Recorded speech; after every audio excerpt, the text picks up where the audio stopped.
Hey hi everyone, welcome back to my channel BTech కుర్రాడు. ఈరోజైతే మనం భద్రకాళి టెంపుల్ దగ్గర ఉన్నాము. ఈ టెంపుల్ వచ్చేసి హన్మకొండ అండ్ వరంగల్ మధ్యలో ఉంటుంది. వరంగల్ని విజిట్ చేస్తే ఈ టెంపుల్ని కూడా డెఫినెట్గా విజిట్ చేయండి. వరంగల్లో ఉన్న పాపులర్ టెంపుల్స్లో ఈ భద్రకాళి దేవస్థానం కూడా ఒకటి. పార్కింగ్కి అయితే చాలా ప్లేస్ ఉంది అండ్ పార్కింగ్కి టికెట్ అయితే ఏం లేదు, ఫ్రీగానే అలో చేస్తున్నారు.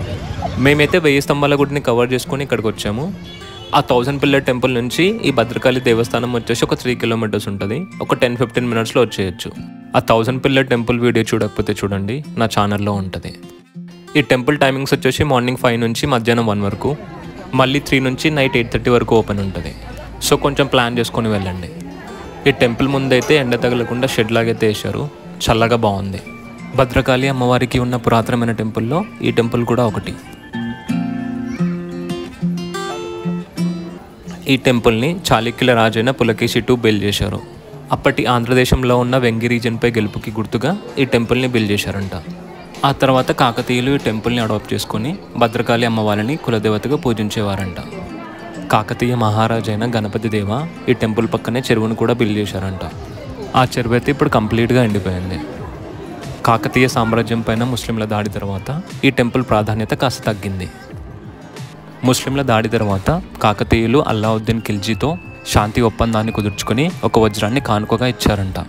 గణేశ్రావు శాస్త్రి మరియు గుజరాత్ బిజినెస్ మ్యాన్ అయిన మగన్లాల్ సమేజా 1950లో ఈ టెంపుల్ యొక్క రెనోవేషన్ వర్క్స్ చేశారంట. మన కోహినూర్ డైమండ్కి అండ్ ఇంకా ఈ టెంపుల్కి కూడా కొన్ని కనెక్షన్స్ ఉన్నాయంట. కాకతీయుల కాలంలో ఈ కోహినూర్ డైమండ్ని భద్రకాళి అమ్మవారి ఎడమ కంటికి అలంకరించి పూజించేవారంట. ఈ టెంపుల్ గర్భగుడిలో ఉన్న అమ్మవారి విగ్రహాన్ని రాయితో చేశారంట. ఆ విగ్రహం వచ్చేసి 2.7 మీటర్ హైట్ ఉంది. అమ్మవారు 8 చేతుల్లో 8 ఆయుధాలు పట్టుకొని కొంచెం కోపంగా చూస్తున్నట్లు ఉంటారు. ఇప్పుడైతే టెంపుల్లో చాలా క్రౌడ్ ఉంది. ఫ్రీ దర్శనానికి అయితే చాలా పెద్ద లైన్ ఉంది. మినిమం 1 అవర్ పట్టేలా ఉంది. స్పెషల్ దర్శనం టికెట్స్ కూడా అవైలబుల్ ఉన్నాయి. ఈ టెంపుల్ లోపల ధ్వజస్తంభం అండ్ ఇంకా బలిపీఠం కూడా ఉన్నాయి. అమ్మవారి విగ్రహం హైట్ ఉండడం వల్ల టెంపుల్ ఎంట్రన్స్ నుంచి అమ్మవారు కనిపిస్తూ ఉంటారు. భద్రకాళి అమ్మవారి వాహనమైన సింహం విగ్రహం కూడా టెంపుల్ లోపల ఉంది. మనం కొట్టే కొబ్బరికాయల నుంచి వచ్చే కోకోనట్ వాటర్ని ఇక్కడ బాటిల్లో అమ్ముతున్నారు. బాటిల్ వచ్చేసి 50 రూపీస్. మాదైతే దర్శనం కంప్లీట్ అయింది, ఇంకా బయటకు వెళ్ళిపోవడమే. ఈ మెయిన్ టెంపుల్తో పాటు ఇంకా కొన్ని చిన్న చిన్న టెంపుల్స్ కూడా ఉన్నాయి. శివుడు, హనుమాన్, సుబ్రహ్మణ్య స్వామి టెంపుల్స్ అండ్ ఇంకా నవగ్రహాలు కూడా ఉన్నాయి. ఈ టెంపుల్ రెనోవేషన్ వర్క్స్ అయ్యాక ఇక్కడ జంతు బలిని ఆపేశారు. ఎవ్రీ ఇయర్ ఏప్రిల్ ఆర్ మేలో ఇక్కడ బ్రహ్మోత్సవాలు జరుగుతాయి. ఆ టైంలో విజిట్ చేయండి. ఇక్కడైతే సెలబ్రేషన్ చాలా గ్రాండ్గా జరుగుతాయి. చెప్పుల కోసం అయితే కౌంటర్స్ ఉన్నాయి. మొబైల్ ఫోన్స్ని అయితే అలో చేస్తున్నారు. మెయిన్ టెంపుల్ లోపల ఫోటోగ్రఫీ అలో లేదు.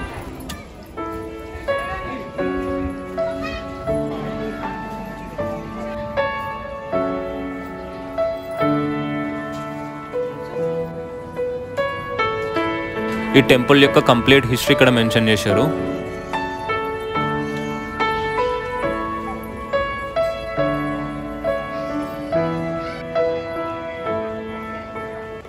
Okay guys, that's all for today. మీ అందరికీ వీడియో నచ్చింది అనుకుంటున్నా. వీడియో నచ్చితే లైక్ చేయండి, మీ ఫ్రెండ్స్ అండ్ ఫ్యామిలీకి వీడియో షేర్ చేయండి అండ్ నా ఛానల్కి సబ్స్క్రైబ్ చేసుకోవడం మర్చిపోకండి. Thank you so much for watching. Will meet again. Bye, take care.